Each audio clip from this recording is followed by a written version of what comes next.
Assalamualaikum warahmatullahi wabarakatuh. Selamat datang di channel Kakak Alma Malik. Kali ini kita akan melanjutkan perkuliahan metodologi penelitian. Pada video perkuliahan kali ini, kita akan pelajari mengenai teori dan tinjauan pustaka. Sebelumnya, kita akan coba pelajari dulu apa itu landasan teori dan tinjauan pustaka. Landasan teori adalah teori-teori yang relevan dengan penelitian yang sedang dilakukan, yang selanjutnya dijadikan sebagai dasar analisis untuk menjelaskan fakta-fakta yang ada. Sedangkan tinjauan pustaka merupakan kajian atau review dari penelitian-penelitian yang pernah dilakukan sebelumnya. Nah, tinjauan pustaka digunakan sebagai dasar argumentasi untuk melakukan penelitian, sedangkan landasan teori digunakan untuk menguatkan dilakukannya sebuah penelitian. Dalam sebuah penelitian, setelah perumusan masalah penelitian dilakukan, selanjutnya dicari berbagai teori, konsep, generalisasi yang dapat dijadikan sebagai landasan atau kerangka berpikir atau landasan teori bagi penelitian yang akan dilakukan. Teori merupakan alur logika atau penalaran yang merupakan seperangkat konsep, definisi, dan proporsi yang disusun secara sistematis. Secara umum, teori mempunyai fungsi untuk menjelaskan, kedua meramalkan atau prediksi, dan ketiga mengendalikan sebuah gejala. Kita lihat contoh ya.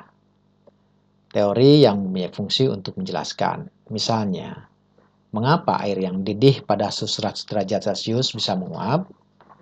Nah, ini dapat dijawab dengan teori yang berfungsi menjelaskan.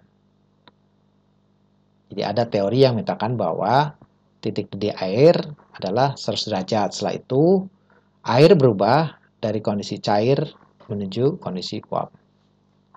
Yang kedua, teori yang berfungsi untuk meramalkan. Misalnya, bila air dididihkan pada suhu 100 derajat, berapa besar penguapannya? Dan ini dapat dijawab dengan teori yang berfungsi untuk meramalkan dan memperkirakan. Karena ada teori-teori mengenai kalor. Selanjutnya yang ketiga, teori yang berfungsi untuk mengendalikan suatu gejala. Misalnya, berapa sih jarak sambungan rel kereta api yang paling sesuai dengan kondisi iklim Indonesia sehingga kereta api jalannya tidak terganggu? Dan ini dapat dijawab dengan teori yang berfungsi untuk mengendalikan. Nah, bicara tentang teori, deskripsi teori paling tidak berisi tentang penjelasan terhadap variabel-variabel yang diteliti melalui pendefinisian dan uraian yang lengkap dan mendalam dari berbagai referensi, sehingga ruang lingkup, kedudukan, dan prediksi terhadap hubungan antar variabel yang akan diteliti menjadi lebih jelas dan terarah. Nah, dengan demikian, penelitian harus didasarkan pada suatu logika dan bukan dengan cara coba-coba atau trial dan error. Kita bisa mendapatkan sumber-sumber teori itu dari bacaan, baik buku, jurnal, ensiklopedia, dan sebagainya. Secara umum, sumber bacaan ini dapat kita kelompokkan paling tidak menjadi dua. Pertama adalah kepustakaan umum. Jadi, untuk menemukan teori atau konsep yang sifatnya umum, bisa kita ambil dari buku teks, ensiklopedi, monograf, leaflet, dan sebagainya. Yang kedua, mendapatkan teori dari kepustakaan khusus. Untuk menemukan hal-hal bersifat khusus yang dirumuskan berdasarkan kepustakaan umum, misalnya jurnal, buletin penelitian, tugas akhir, tesis, disertasi, dan sebagainya. Dalam memilih sumber bacaan penelitian, ada 3 hal yang harus kita perhatikan. Yang pertama adalah relevansi. Jadi sumber tinjauan teori sesuai dengan variabel-variabel yang diteliti.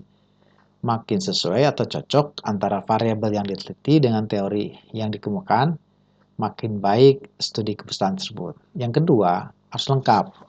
Ini berkenaan dengan banyaknya kepesertaan yang dibaca. Makin banyak kepesertaan yang dibaca dan dikemukakan, berarti makin lengkap kepustakaan dan makin baik studi kepustakaannya. Yang ketiga, yang paling penting juga adalah sumber yang dipakai acuan hendaknya yang terbaru, mempunyai kualifikasi yang memadai. Beberapa pendapat mengatakan bahwa biasanya terbitan 10 tahun terakhir untuk buku teks dan 1 tahun untuk jurnal, kecuali penelitian historis.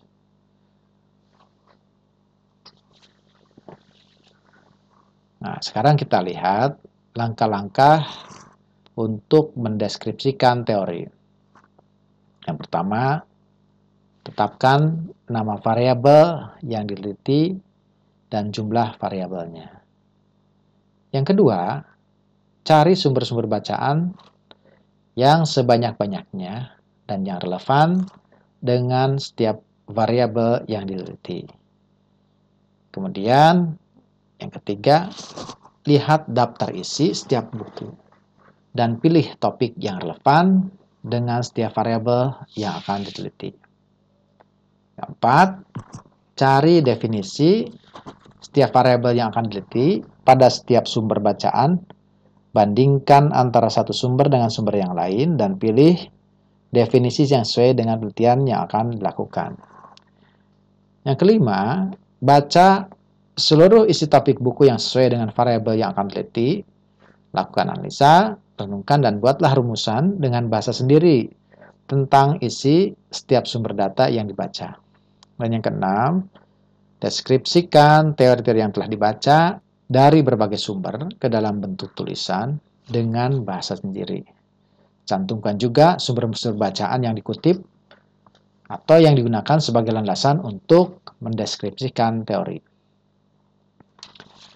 Kita lihat contoh isi dalam bab 2 landasan teori. Jadi pada bagian ini diuraikan teori-teori yang menunjang dan digunakan dalam penulisan tugas akhir atau skripsi yang bisa diperkuat dengan menunjukkan hasil penelitian sebelumnya. Contohnya adalah landasan teori perancangan sistem informasi inventory. Jadi yang pertama yang harus ada dalam landasan teori bab 2 adalah teori-teori tentang konsep, perangkat analisis, dan perancangan sistem informasi. Yang kedua, teori-teori tentang aplikasi atau masalah yang dibahas. Misalnya dalam konteks ini adalah sistem informasi inventory, maka teori tentang inventory itu harus dibahas. Dan yang ketiga adalah perangkat lunak pembangun sistem. Mari kita lihat contoh, paling tidak ini menggambarkan contoh isi bab 2 landasan teori ya. Nah, judul penelitiannya adalah aplikasi sistem informasi inventory perusahaan PT XYZ menggunakan bahasa pemrograman PHP dan database-nya adalah MySQL. Nah, landasan teori jadi di bab 2 paling tidak itu harus berisi 3 variabel ini. Pertama, variabel sistem informasi, kemudian inventory, yaitu tentu saja di sini inventory di perusahaan, dan ketiga adalah bahasa pemrogramannya PHP dan MySQL. Nah, kita lihat di poin 21 itu berisi tentang sistem informasi. Biasanya diceritakan tentang definisi atau pengertian tentang sistem informasi dan sistem informasi. Kemudian yang 2.2 itu adalah sistem aplikasi komputer berbasis web. Kenapa ini muncul? Karena dalam penelitian ini yang digunakan adalah bahasa pemrograman berbasis web PHP. Maka ini bisa dituliskan, dimasukkan. Yang ketiga, itu 2.3, itu perangkat analisis sistem. Karena kita sedang menjelaskan atau sedang meneliti tentang aplikasi sistem informasi, maka dalam proses perancangannya itu membutuhkan perangkat analisis sistem. Ada 2 poin, itu data flow diagram dan entity relational diagram. Dan berikutnya adalah perangkat lunak membangun sistem. Untuk mengembangkan aplikasi sistem inventory di perusahaan ini menggunakan bahasa pemrograman PHP dan database-nya MySQL, sehingga kita bisa menuliskan teori-teori mengenai perangkat lunak membangun sistem. Di sini ada PHP, kemudian hypertext preprocessor-nya, kemudian database-nya MySQL, dan tambah satu aplikasi lain yaitu Synchronous JavaScript. Nah, dan yang terakhir, teori mengenai permasalahannya, gitu ya. Karena yang akan dibangun adalah inventory, sistem informasi inventory, maka kita harus jelaskan di landasan teori tentang inventory di perusahaan. Demikianlah perkuliahan kali ini. Semoga bermanfaat. Terima kasih.